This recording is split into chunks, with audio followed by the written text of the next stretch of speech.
Yeah, I didn't wash my hair yet. You guessed that, right? So, two things happened today that tie in together that I want to talk about a little bit. One, an acquaintance of mine who has bought a small farmstead thought that they were going to do a quick and easy project that became a big, huge, drawn out, nasty, expensive mess of a project. These things happen. Two, somebody, Hans, made a comment on my Facebook that he wanted to start crafting again, but he didn't have the supplies and hadn't started. And I want to talk about, I'm looking at the book where I wrote my notes down, starting projects and not starting projects until you're ready. I'm huge on don't start until you have all your ducks in a row. I will take years working towards and planning on something. I'm going to do this project, I need this. I'm going to do this project one day, I need that. That's because I'm not the person who goes to Joann's or Michael's Crafts or Shipwreck Beads and buys everything they need for a project at full retail and sits down and does the project. If I want to do my quilt that I'm working on, I acquire all the little pieces on sale on clearance over the span of 2 to 3 years until finally I have everything I want in a bin, and then I start working on the project. My quilt is back in its bin because it got big enough that there's no way to work on it on my lap without tearing stitching. And it's going to sit in the bin until I have a table to work on, because I had thought I could work on it on the bed and it just doesn't work. Which is where, even though you thought you had everything, you don't.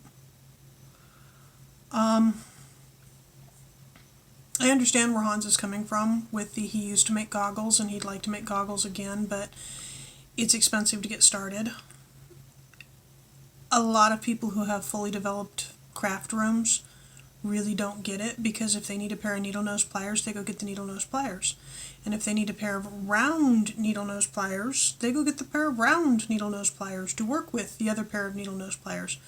I have this project I want to do that is taking paper clips and turning them into mini coat hangers for displaying my beads with. And I got the paper clips the other day because they were on clearance, and they're cute and they're perfect. But now I need a pair of round needle nose pliers and another pair of pliers and a wire snips. Digging through everything out of the storage lockers right now, this is what I have. Well, none of these are round tips, which means there's no way to get the bend right, the curl right. So I put everything aside and I'll come back to it later. I might be able to make myself a jig, a couple of nails and a board. I might be able to make a couple of workarounds, but I've got to think about it for a while. So I set it aside. I'll come back to it. It's not given up on, it's not going to happen. I'll come back to it. The acquaintance of mine with the farm, well, it's not really a farm. It was a farm once. They just moved into it. They're trying to figure out what they're doing, but they had a project where they thought it was an easy wipe down the counters and get to work. 45 minutes. And they went in and they wiped down, this is in a work area, and they wiped down the counters and realized that there was water leaking. So they start looking, oh, those barrels are full of water. All 6 of them. Rusty water, the paint is warped, where it's starting to erode out from the inside out. Oh, so they took the countertop off and found that it was a double-layered countertop. There was another countertop underneath. The countertop underneath was festooned with mousy habitat and spiders. Now me, with 50 some odd years behind me, puts the first countertop back down and writes a note to myself saying the first nice day in the summertime when we have a chance, we're going to gut that space. But until then, we're just going to leave it alone. No, she didn't do that. They started the excavation, pulling out the under countertop. Then the barrels that were used for supports for the counter, I don't know why, were all full of water. Chances are somebody thought they had a heat sink. So now they've got to figure out how to drain those barrels without a working drain. Oh, wait, there was a working drain. And now they've got to get the barrels out. Then they've got to clean the space. And oh, hey, there's a lot of mold back there. Well, yeah, of course there's mold back there. You're in the Puget Sound, Pacific Northwest, and you just got back into a back corner where there were barrels of water that had to have been sweating every summer. Of course there's mold back there. That's why I would have put the first countertop back down, ignored the mousies, and dealt with it in the summertime when I can deal with it, and instead they dealt with it with the snow. Because they wanted it done. Whatever, it cost a lot of money. It's not finished. And they did a half job. Our house in Tacoma needed the kitchen sink pulled out. But having looked at the house well enough, we knew that the second we started, the piping was so fragile. When we did the bathroom sink, we wound up pulling the pipe all the way to the inlet at the street. Okay? Because the piping at the house started here and divided and went this way. And the bathroom piping and the kitchen piping. And when we did the bathroom sink, we wound up having to oops that broke, oops that broke, oops that broke, oops that broke, all the way to the start. And we knew if we started on the kitchen, we'd have to redo all that piping. And we'd have to mess with the drain. And there was plug-ins and electricity. And there was rot. And we kept saying we're going to replace this sink just as soon as we find a dishwasher that fits the slot. Just as soon as we do the wiring, just as soon as. It's about $3,000. So we'd start the $3,000 budget for it, the account for it, and something else would come up. And we were there 2.5 years when the roof broke. And from that point on, we kind of quit putting money into it because if we can't fix the foundation that's sinking, the house is a teardown. And while we found a way to fix the foundation, we did not find the funds to fix the foundation.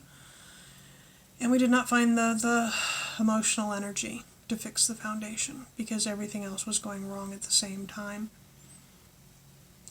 With projects, don't start a project unless you can see all aspects of the project.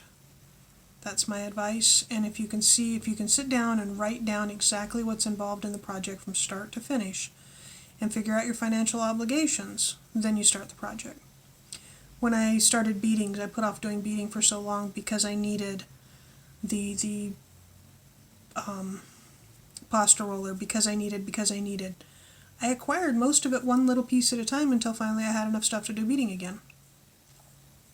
Now I'm doing the bags on the beading. Later I'll be doing different types of beading. I mean, it's incremental. I'm losing my train of thought. I'm really tired. Really, really tired. I've got a pain patch on my back and I took 2 pain pills and a muscle relaxant and I'm just like, I gotta do a video or I'm gonna lose my first day and I've only been doing this a month and a half and I don't want to lose a day and I should have washed my hair and blah blah blah blah blah. Yeah. Anyway, I understand not starting, but at some point you have to start. I looked at getting a hedgehog for 5 years. From the first day we moved into that house in Tacoma, I wanted a hedgehog. And it was always, well, we need this. Well, we need to do that. Well, we need this. Well, we need to square away that. Well, hedgehogs are an everyday thing and we're doing too much outside of the house. We need to line this up. When it finally got to the point where I was ready to get a hedgehog, where I actually had everything I needed, everything I wanted, boom, I'm getting a hedgehog. 6 months later, our life turned upside down and we were moving someplace that didn't accept hedgehogs.